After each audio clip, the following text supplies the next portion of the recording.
বন্ধুরা, দুটো কানাকা পেয়েছি, এটাই চলো মাখা করা যাক। এই দুটো খানিকটা কেটে নিয়েছি, চলো এবার মাখা করা যাক। বন্ধ করো, এবার দিয়ে দিয়েছি নুন, তারপরে দিয়েছি লঙ্কা। এইটা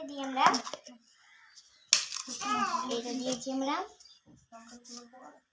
লঙ্কা,